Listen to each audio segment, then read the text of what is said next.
Les coulisses de l'artisanat. Avec Iti Radio.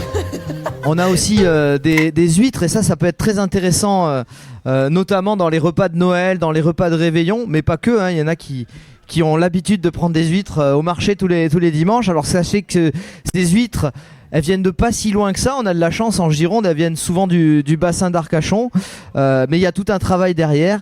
Et vous avez la chance de rencontrer un ostréiculteur de la maison Guyonneau qui se prénomme Maxime.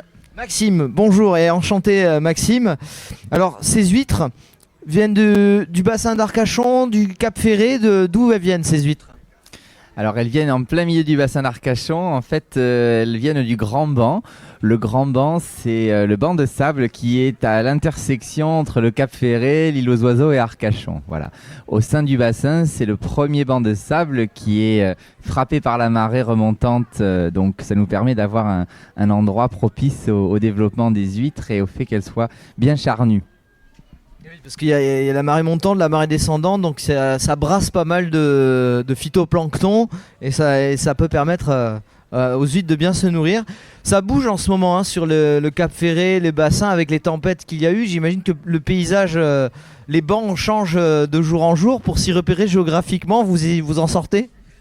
Oui, ça va. Heureusement, on a l'habitude de passer régulièrement, donc on peut voir l'évolution et s'y habituer au fur et à mesure. Mais c'est vrai que sur le banc d'Arguin, ça a été très compliqué. Oui, on a perdu beaucoup de parcs, près de 40% des parcelles qui ont disparu avec l'évolution du banc là cet hiver.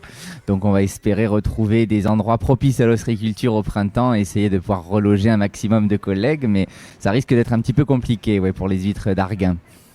Et alors comment ça se travaille les huîtres tout au long de l'année? On vous voit avec des grandes bottes et puis des espèces de tenues en ciré, des bottes jusqu'à la tête toute l'année.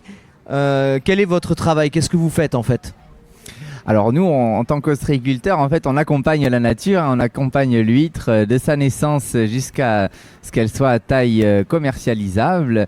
L'essentiel du travail se fait plutôt en dehors des périodes estivales, parce que lorsqu'il fait chaud, faut pas trop qu'on touche aux huîtres. Alors l'hiver, l'automne, au printemps, on est sur les parcs pour beaucoup nettoyer les parcs, faire en sorte qu'il n'y ait pas d'animaux qui viennent en compétition avec les huîtres qu'on élève. Et puis après, il faut chouchouter les huîtres qu'on a en poche, donc régulièrement brasser ces poches, parce que c'est en brassant le plus possible les poches d'huîtres qu'on va leur permettre d'avoir une jolie forme et qu'à l'intérieur le mollusque soit le plus développé possible aussi. Voilà. Et après l'été, l'autre travail consistait plutôt à entretenir les parcs, remettre en état le balisage, ces fameux piquets en bois qu'il y a sur le bassin qu'on appelle les pignottes.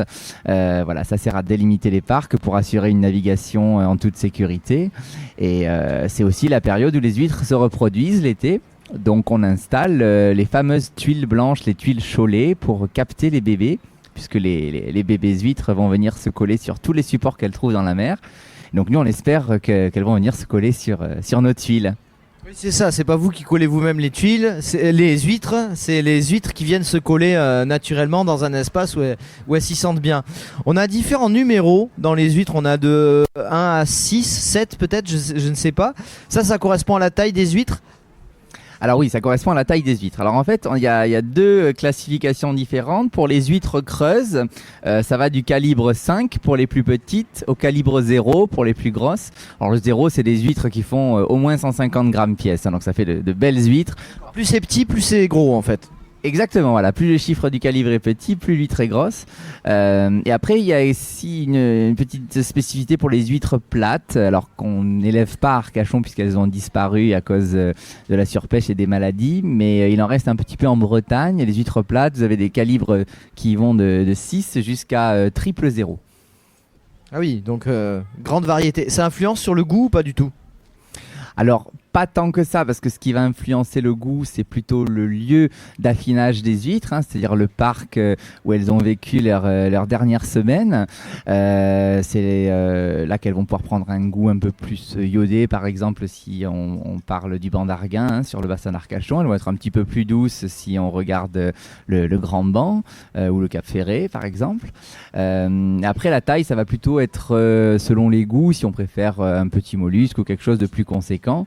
Sachant qu'en plus, au sein d'un même calibre, on peut aussi avoir ce qu'on appelle les huîtres fines ou les huîtres spéciales, c'est-à-dire qu'une huître qui n'est pas très charnue va être qualifiée d'huître fine, et une huître qui est très charnue, où il y a un gros mollusque, va être qualifiée d'huître spéciale.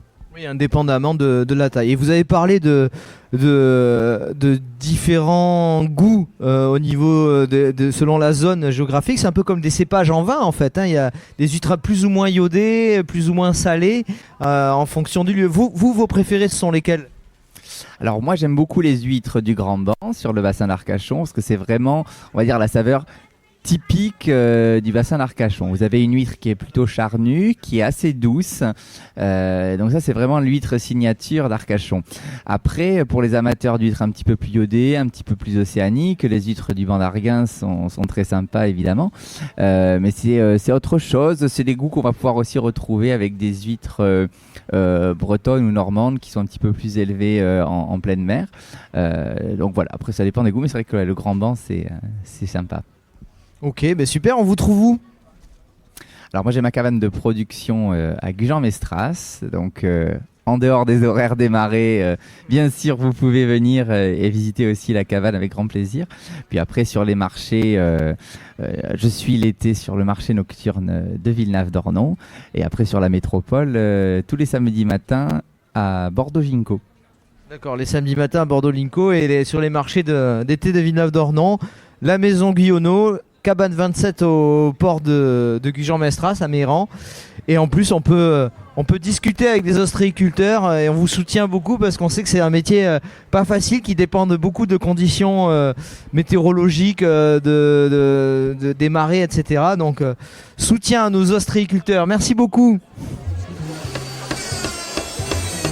Les coulisses de l'artisanat. Avec Iti Radio.